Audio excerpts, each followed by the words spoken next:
तिरंगा, घर घर तिरंगा, घर घर तिरंगा।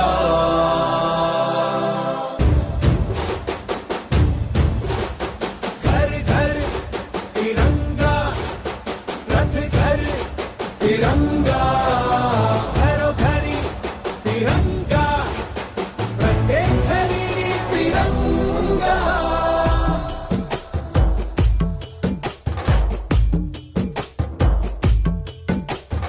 आसमान को पाना है, आसमान से आगे जाना है। नए भारत की नई कहानी अब आसमां को सुनाना है। गर्व है इस तिरंगे पर, सारे जहां को ये दिखाएंगे। अमृत काल मनाएंगे।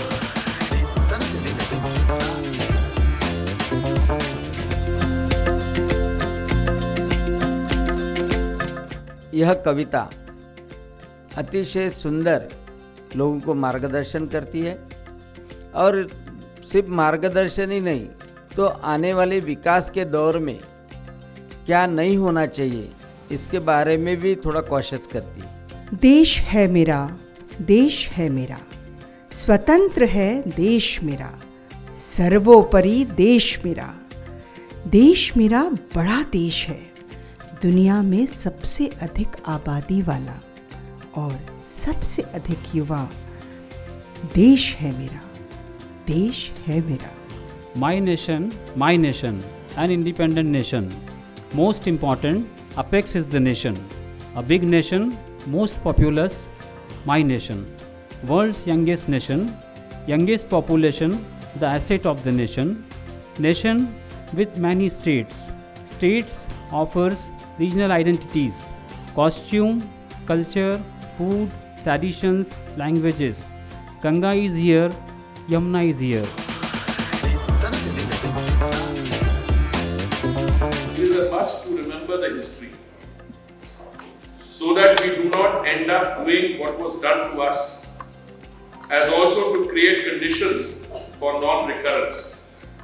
Otherwise, cycle of violence and counter-violence would continue, thus blocking the growth of human consciousness and evolution of a more prosperous and humane society.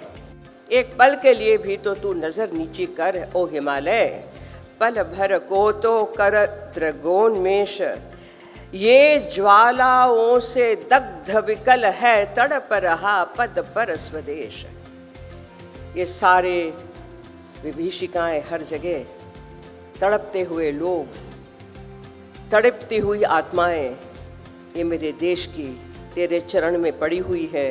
पल भर के लिए देख तो सही, जहाँ सुख सिंधु पंच नद ब्रह्मपुत्र गंगा यमुना की अमीय धार, जिस पुण्य भूमि की ओर बही, तेरी विगलित करुणा उतार। जो पार्टीशन की यातना भुगत कर इस देश में आए हैं, उनके दिलों में हरे भरे हैं। दुख इस बात का है कि उनकी जो तीसरी पीढ़ी है, जो यंगर जनरेशन है, उसको इस बात का एहसास नहीं होता कि हमारे जो पुरखे हैं, हमारे जो पूर्वज हैं, मेरे दादा हैं, मेरी नानी हैं, नाना हैं, वो क्या यातनाएं, क्या संघर्ष झेल के देश में आए हैं और कैसे उन्होंने अपनी जगह बनाई है।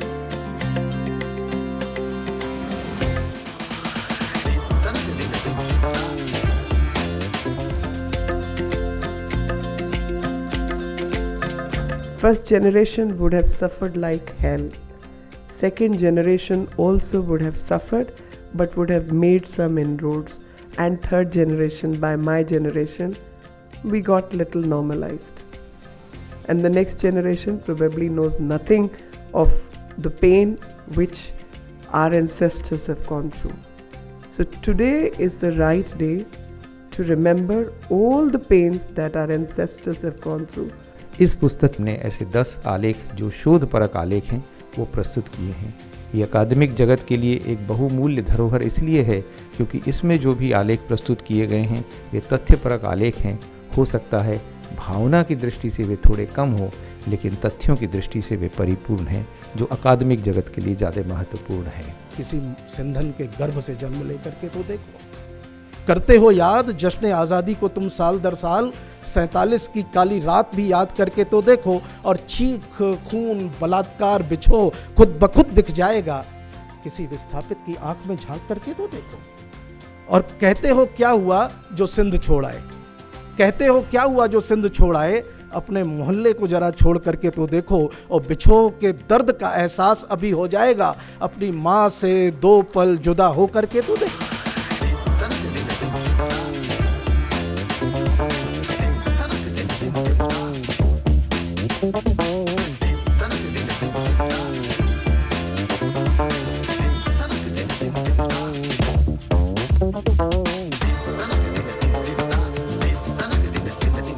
आवाजों का तूफान खड़ा हुआ, वाघा वाघा हिंदुस्तान जिंदाबाद। 15 अगस्त 1947 अंग्रेज 200 साल हिंदुस्तान पे राज करके वापस जा रहे थे, मगर जाने से पहले उन्होंने हिंदुस्तान को 2 हिस्सों में बांट दिया था। भारत के 2 टुकड़े होने थे। ओ आमार देशेर माटी तुम्हार परे ठेकाई माथा।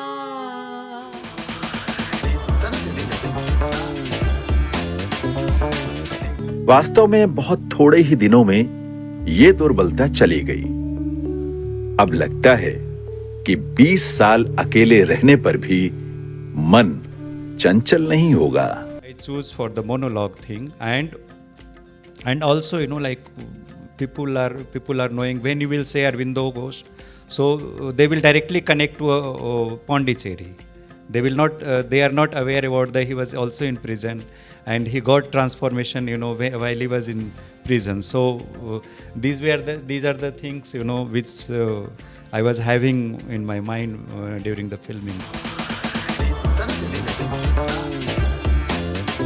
एक चिट्ठियों का बहुत महत्वपूर्ण हिस्सा है, और उसमें जो नारायण दत्त जी के पत्र हैं, संयोग से नारायण दत्त जी के कुछ पत्र हरिवंश को जो लिखे गए हैं वे भी मेरे पास हैं।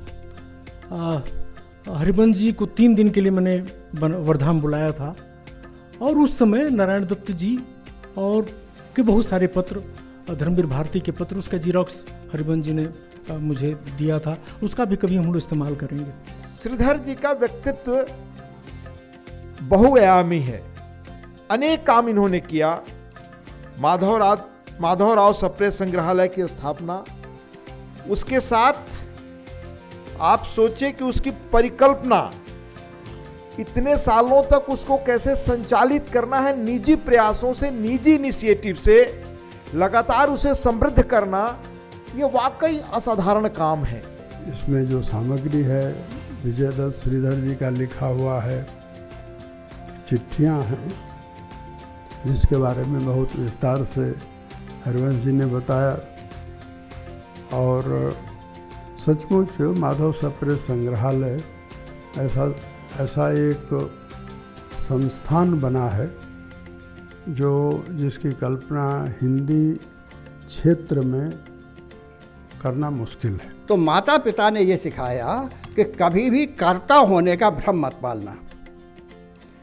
ईश्वर का धन्यवाद दो कि उसने तुम्हें किसी कार्य के लिए निमित्त बना दिया, इससे अधिक तुम्हारे हक में कुछ नहीं है, तुम्हारे हिस्से में कुछ नहीं है।